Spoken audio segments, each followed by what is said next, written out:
Hello, and very happy to see you on our channel. Today, we give you a piece of breaking news from British news magazines, The Favorites. 5 reasons why Kate Middleton can't stand Meghan Markle.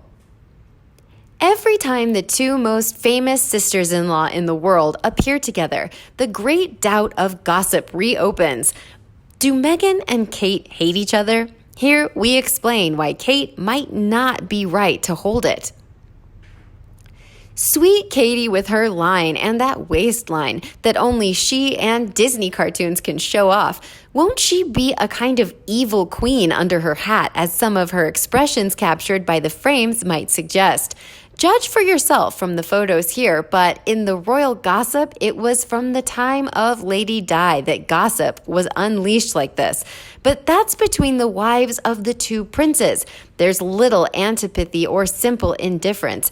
Even the slightest greeting is screened down to the centimeter and sent all over the world. Last time, gathered in Westminster for Commonwealth Day, the whole royal family, including Elizabeth, arrived armed with smiles, with an obvious team order. Tell the world, loud and clear, it's not true that we don't like Meghan. Prince Charles' grandfather-to-be even pretended to be interested in the belly, which was unheard of. He didn't even do it when the unborn were his children, it seems. The Queen got rid of herself, even more unheard of. She is certainly not the type to laugh in the family. Even Camilla, perhaps remembering how much she suffered to be accepted at the time by her snake relatives, worked hard to be kind. But despite the efforts and an overall operetta-look effect, with Meghan in a Victoria Beckham dress sporting a toothpaste-colored hat from a war nurse, and Kate increasingly Lady Sugargram, who seems to have taken on Emily Dickinson's hairdresser, but exaggerates with the buttons of the red jacket, half-dress, signed Catherine Walker, and remembers the thinnest valet of Cinderella. Yet the Duchess of Cambridge, for those who follow the royal chronicles from the beginning, like us, has more than one reason to cordially detest the bulky Duchess of Sussex. Here are 5 that are worth the rattlesnake looks of the last few days. Number 1, 10 years against 2. Kate Middleton, as she is known, has taken centuries to win her good marriage. Eternal girlfriend, more than Mickey's Minnie, she met William in 2001, and it took her 9 years to get the fateful ring. She was on the verge of losing everything and rolling out of the pumpkin, no more carriage, several times before getting married on April 29th, 2011. Famous for her patience, she never protested in front of the not-so-impetuous suitor. Perhaps a little cold fish, and she even dropped him either "I'll marry you" or "I'll leave you," risking big. Not a sentence, an opinion, a minimally personal behavior. Pay attention to it. Have you ever heard a true stance, even vague, of Kate Middleton on any topical issue? Impossible. The protocol keeps it very tight.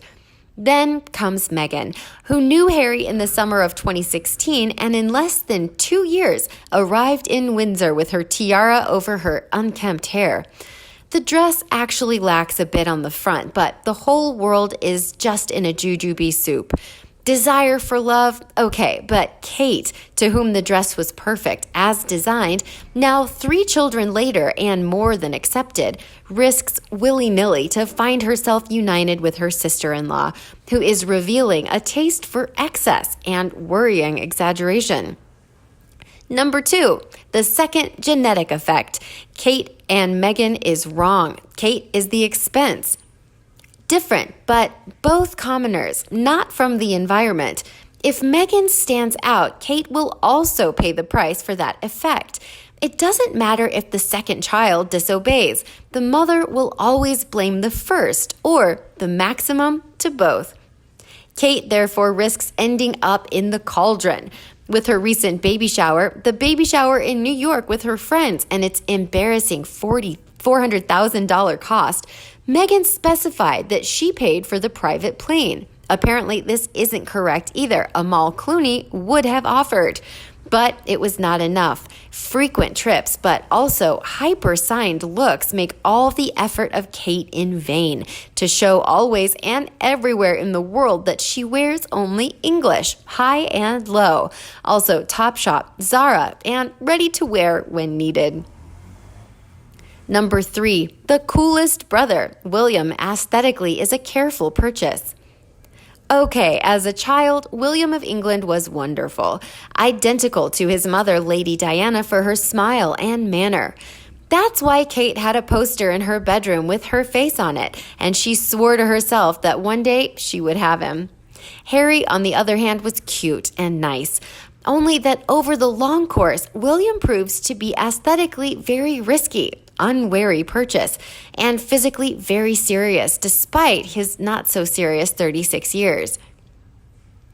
Sometimes from the photos, the prince seems to age 2 years per minute, and the genetics of the similarities will probably be king one day, placing him more and more in the Windsor area, like his father, uncles, and grandmother.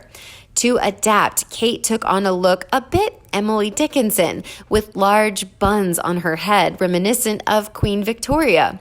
The result was elegant, but at times a little sad, and it certainly does not help the couple keep up with the exuberant falling in love with the other two. Finally, as a child, Harry was cute, nice, but nothing more. But as he grows up, he seems to physically bear the weight of the court better, with an ease of his own that the English really adore. Number 4, the Queen's knock. That it is not easy to please Queen Elizabeth, one can imagine. Kate Middleton told the enormous embarrassment of her first contact with her husband's grandmother, who looks more like a mother-in-law, and also of the first Christmases on the Sandringham estate in Norfolk, without ever knowing what to give her. Once she solved it by making a sauce by hand, the family chutney. The next morning, she found it on the table and was happy by deducing that she liked it. Meghan obviously doesn't make any sauce, and she doesn't give Queen Elizabeth anything, they say. The Queen, on the other hand, seems to be genuinely crazy about her nephew's new wife, as well out of instinctive sympathy. He even gave her 2 paintings of his choice from his collection for the new home. And she didn't go on just the thought. She took a Rembrandt and a Picasso of inestimable value. Number 5, friends Amal and George.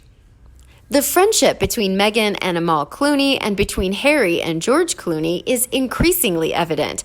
Amal is one of England's most sought-after friends and has volunteered to help Meghan settle in London.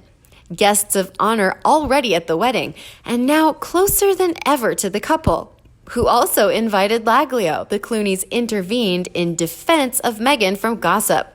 They chase her everywhere, and they defame her, as they did with Diana, he declared, George that is. Kate has her share of Hollywood Anne Hathaway, who considers her a model of mother to be inspired by because, the actress said, when she talks to her children, she always lowers herself to put herself at their level. But the Clooneys are another thing. Will Kate lose the aplomb sooner or later? Continuing on for some more news from OK Magazine. How will baby Archie respond to the confusion between his British royal background and Meghan Markle's upbringing? As a Smiles child, why would he ever know? If he stays in California with Meghan and Harry, that's the reality as he knows it. Mummy and Daddy, or whatever he's brought up to call his parents, and the house he lives in. Grandma Doria comes to visit sometimes, but apart from that, who else is there for him to meet? To a child, mom and dad are your parents, the 2 people you live with. You think all other children have the same and don't question it. You certainly don't think about how your parents spent their childhood and what their backgrounds are. Even if Harry and Meghan read Archie fairy tales and they tell him his mummy and daddy are a princess and a prince, it's unlikely to mean anything until he is much older. If he never comes back to the UK, which seems highly likely at the moment, then the UK is somewhere he won't know or understand until he learns about it in school, and then he may begin to realize a bit more about his background. We've heard nothing of playdates for Archie, nothing of people visiting, apart from Doria and some friends of Harry's when they were still in Los Angeles. So the child seems to be completely isolated from everyone and everything. That's how he lives. That's all he knows. And that's the life he accepts, without question. How about you? What do you think of the reasons why Kate Middleton can't stand Meghan Markle? Please let us know in the comment section below. Don't forget to like and share with your own followers. And as always, subscribe to our channel for all the latest news on the royal family, Meghan Markle, and Prince Harry right here. Thanks for watching, and we'll see you in the next video.